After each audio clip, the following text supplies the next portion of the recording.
রহমতের নবী বলেন খায়রুম মান তাআল্লামাল কুরআন ওয়া আল্লামাহ।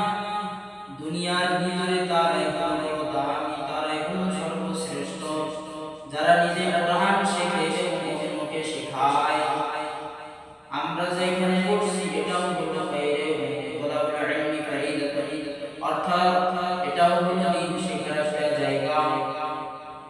এখানে যতক্ষণ আমরা বসবো, রহমতের নবী বলেন কোন গোলাম ঘর থেকে বের হয়ে উলামে আহলে হকদের উদ্দেশ্যে যায়, ওই ব্যক্তির সঙ্গে ৭০,০০০ আযাবের ফেরেশতা নির্ধারণ করে দেওয়া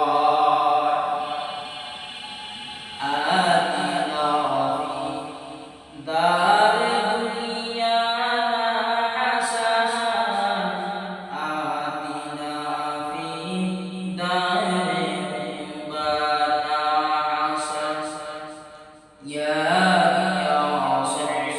মুস্তাগীসিন আহদিনা ইফতিখারা বিল উলুমি ওয়াল মুগনা।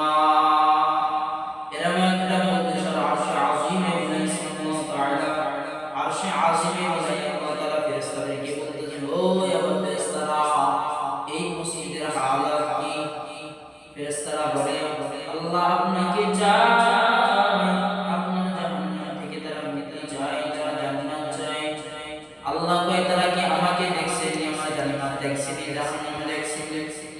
ফেরেশতারা বলে, না, আপনাকেও দেখে না, আপনার জান্নাত দেখে নাই, তারা জাহান্নামও দেখে নাই। আল্লাহ বলে, তারা এরা চায় কি? চায় আপনার জাহান্নাম থেকে মুক্তি চায়, তারা জান্নাত চায়। আল্লাহ কয়, হে ফেরেশতারা, তোমরাই তো বলেছিলে মানুষ বানানোর কোনো প্রয়োজন নাই, আজকে তোমরাই সাক্ষী